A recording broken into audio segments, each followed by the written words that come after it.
Thank you so much. Yes, indeed. MEV, very hot topic.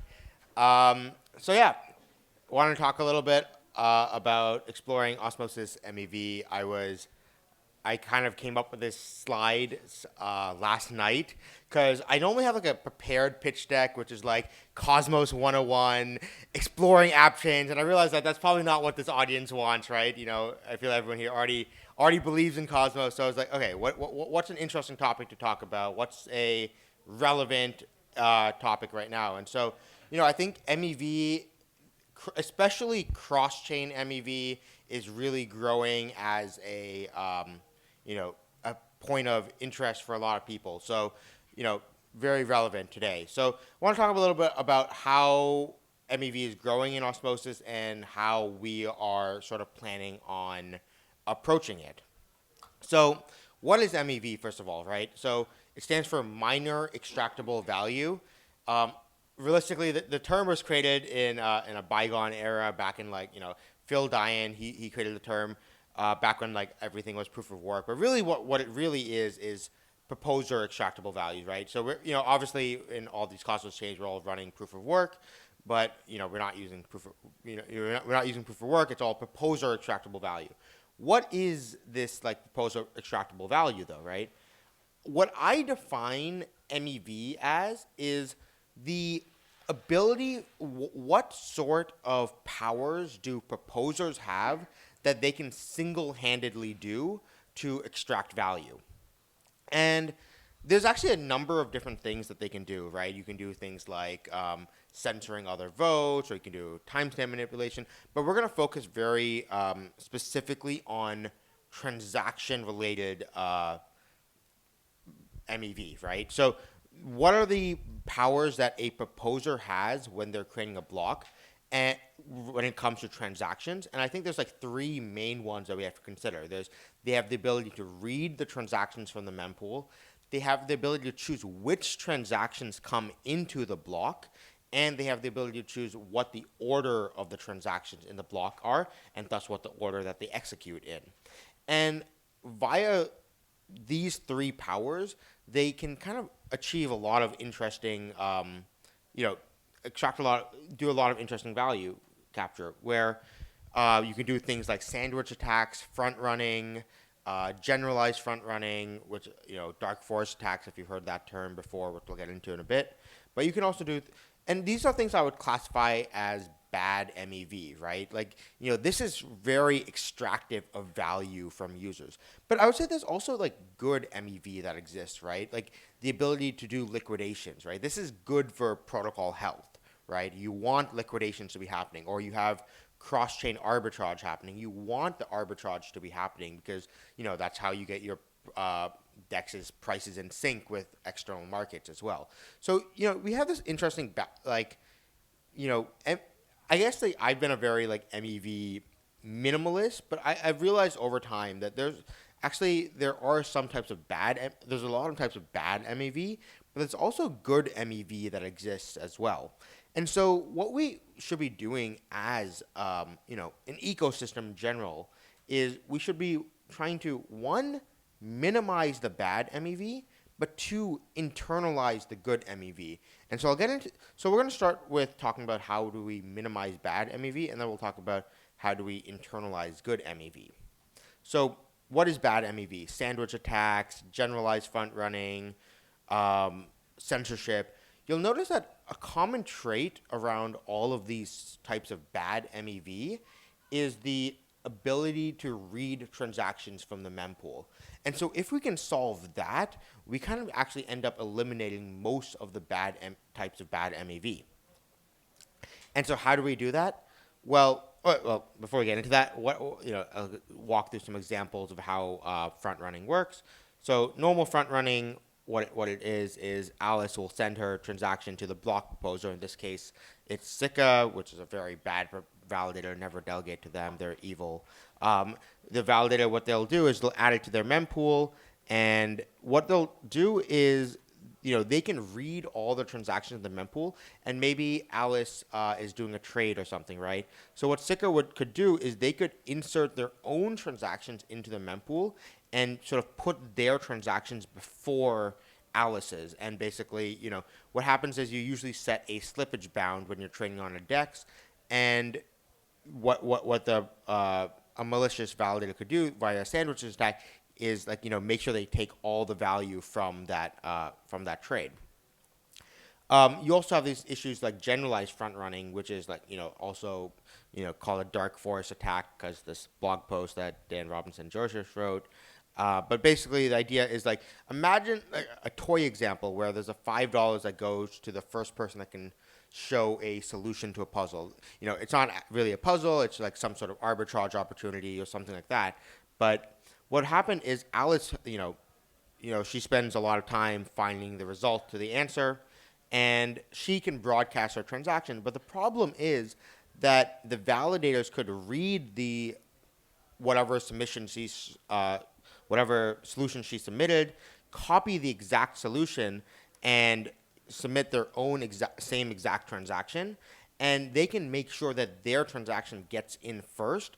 And so they get to, whether do the liquidation or do the arbitrage opportunity or whatever it is and steal that value from Alice. So to solve this, both of these situations, there's a simple solution, which is encrypted transactions.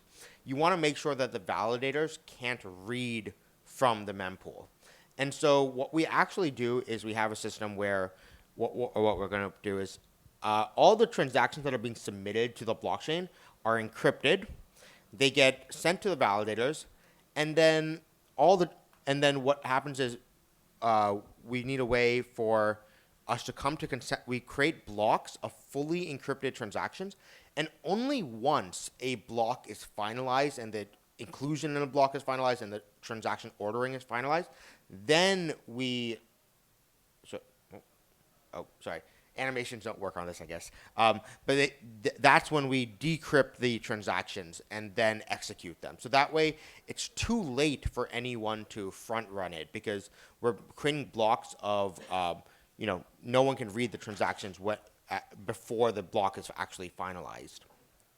So, there's actually a couple of ways of achieving this system. I guess there's three main ways that I'm aware of, or there's a couple more, but, the other ones have like very far out cryptography needs.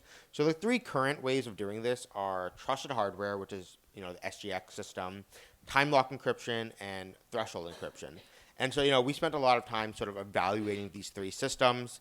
When it comes to SGX systems, I think SGXs are, pretty cool. I think, Secret Network is doing cool stuff, but like, I don't think it actually solves, it doesn't work for DeFi applications where,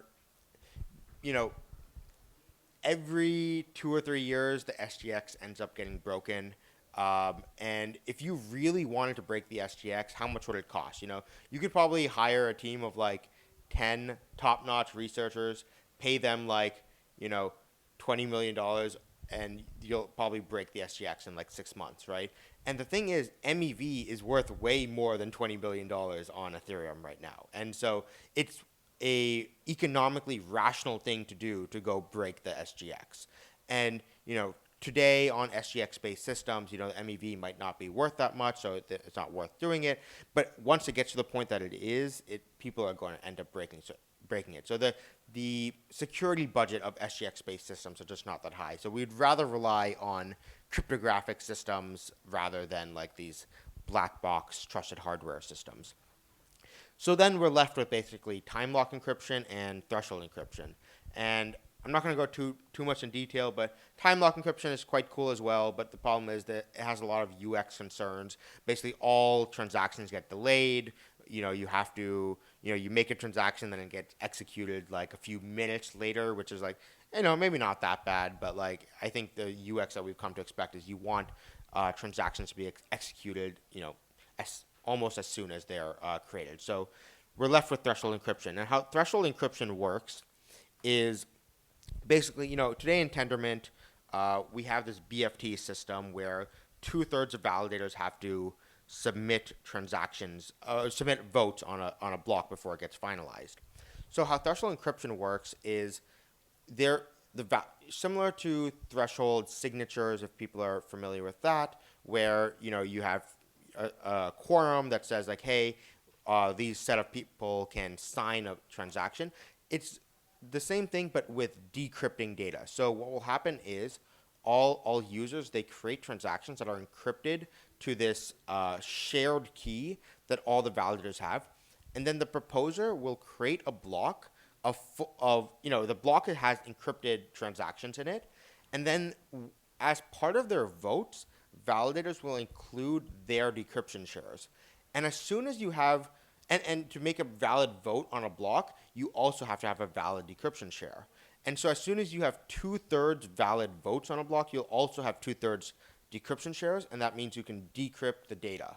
And so as soon as a block is finalized, that's when you also have enough decryption shares that you can decrypt and execute the transactions in a block, meaning that decryption is fully atomic with block production, and there's not this like weird delay that you get with like things like time lock encryption or out of protocol systems. So yeah, this, basically what we do is like, by making sure that no one can read anything from the mempool, we get rid of things like sandwich attacks, generalized front running, all this kind of stuff. And we effectively, for the most part, I think, minimize bad MEV. This bad MEV is really a privacy failure, right? When you want to make a transaction, you expect like, you have some sort of privacy until time of execution. And today, I feel like every single blockchain is basically a leaking that information. So with threshold encryption, we solve this problem.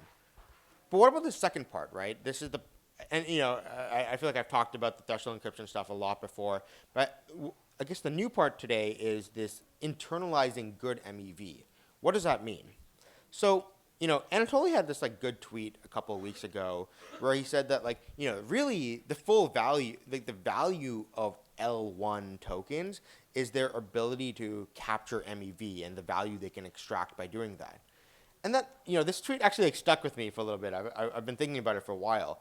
And then what I realized was it's like, as an app developer, why are you leaking that value to an L1 token when instead that full value could be captured as part of your, this is part of the pitch of app chains, I guess, which is like, you should be capturing that value as part of your protocol and distributing that value to your app's token holders, right? So how can we take that MEV that is inevitable, the good MEV in Osmosis, and give it to Osmo token holders? So there's a couple of ways of doing this, right? So what are the types of good MEV? We have things like liquidations, on-chain arbitrage opportunities, and there's all sorts of like sort of things you can do. So let's start like internalizing them. So step one, let's build an on-chain liquidator. So I guess one thing to note is that, there's quite a bit of MEV in Osmosis today with just the trading, but it's going to get more and more over time, right? Like we are moving away from, we're moving from the AMM model towards order book systems, right? Like that's definitely a plan. You're going to see order books on Osmosis within 3 months, and once we have that, we're going to have way more MEV opportunities. Or once Mars launches on top of Osmosis, you're going to have like a lot of liquidation opportunities. So the amount of MEV on Osmosis is inevitably going to go up. So how do we deal with this? So, you can build things like on-chain liquidators. So if anyone's familiar with Liquidity on Ethereum, they have this like on-chain stability pool that gets like first access priority to liquidations. And so, they end up, instead of things like Maker and Compound, they end up leaking a lot of value to the off-chain liquidators and like giving that value to them, when instead that value can be internalized to the protocol. You can, because we have these cool app chains and stuff, you can actually have these liquidations happen automatically in the protocol. In the begin blocker, you can make a bunch of very easy checks and say, hey, we're gonna check to see if these things are can be liquidated, and you can do them. And this is good for protocol health because you want to get rid of bad debt quickly, but also it's protocol revenue for the protocol. The full value of liquidation, instead of giving it to whoever's triggering it, it can go all to stakers, for example.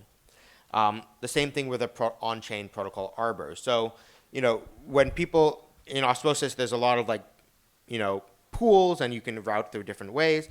And what inevitably happens is like pools become out of sync.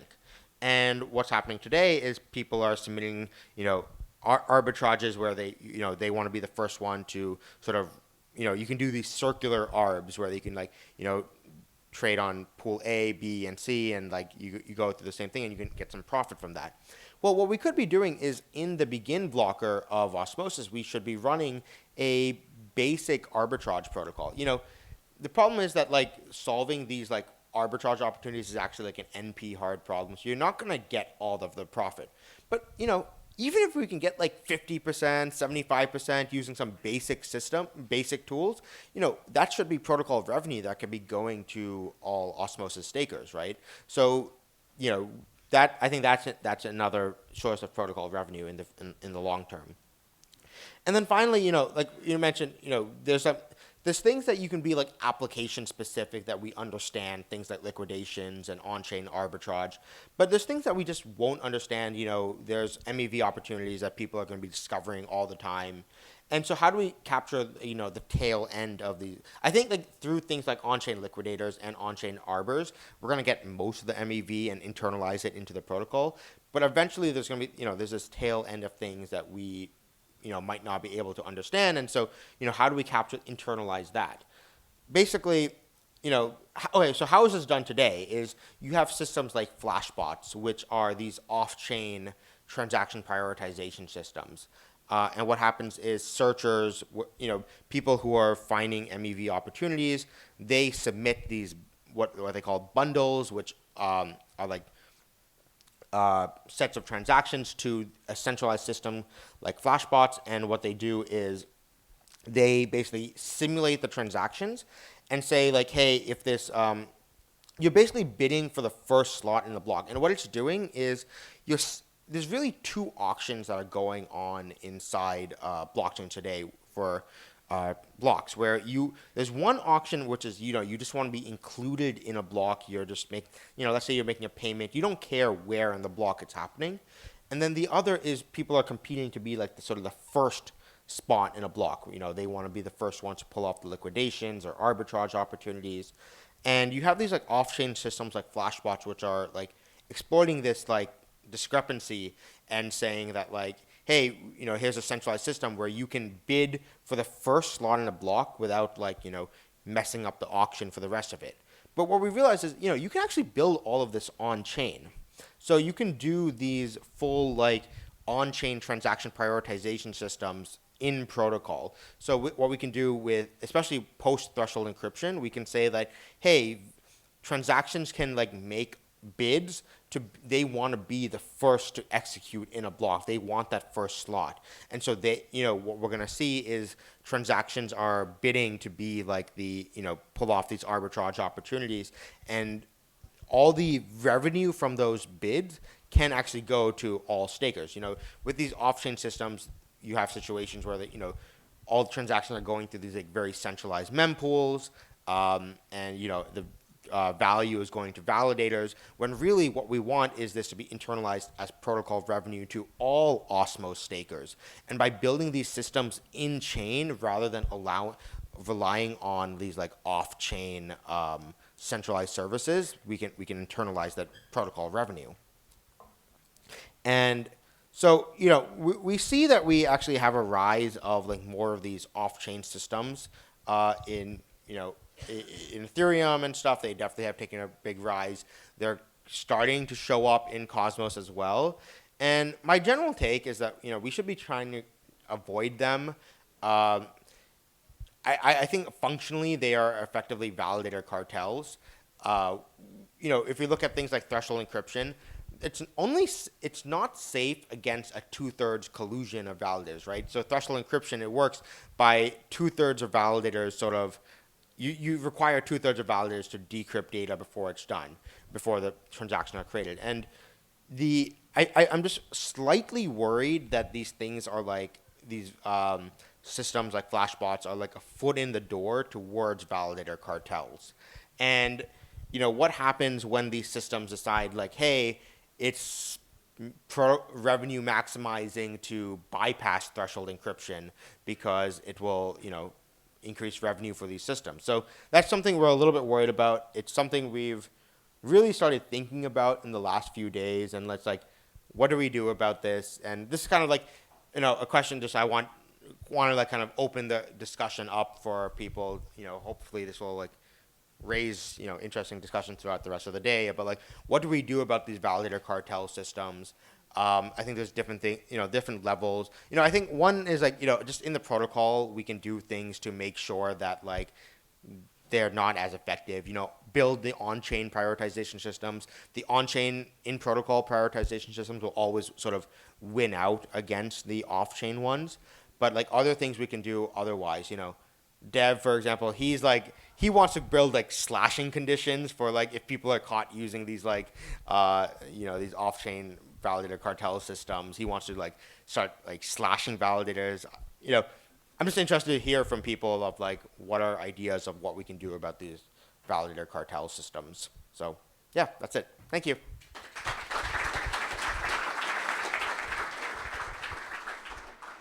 Thank you, Sunny. We have time for one question.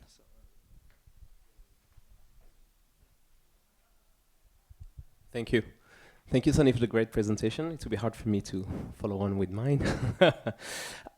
I do have a question, actually. I think it's a great thing to think about. How do you create value for Osmo stakers and the participants of the Osmo ecosystem? But my fear, if you integrate the arbitrage directly in the protocol, maybe you won't be able to attract professional market makers that also provide liquidity in these kind of systems. So you kind of take away part of the revenue that they would generate, obviously to protect the ecosystem, but at the same time, maybe it's also a trade-off to leave those professional arbitrageurs that come, build the whole tech to connect to your system, and then also provide liquidity, maybe LP, and also just benefit and provide also value to the ecosystem. What do you think about like this potential like double-edged sword?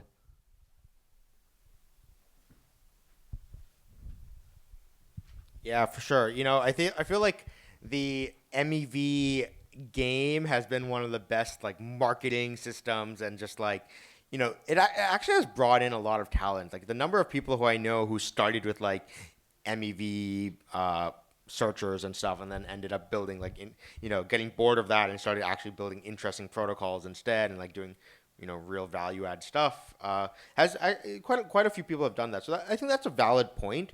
But I do think that like when it comes to like market making and stuff, I think like the arbors are a pretty different class of users than market makers, right? And so the people who I don't think like reducing arb profit and internalizing that into the protocol will actually reduce the number of market makers necessarily. And also what ends up happening, the way to, if you want to realize that profit of that, from those arb opportunities, by internalizing into the protocol, it brings that value to Osmo stakers.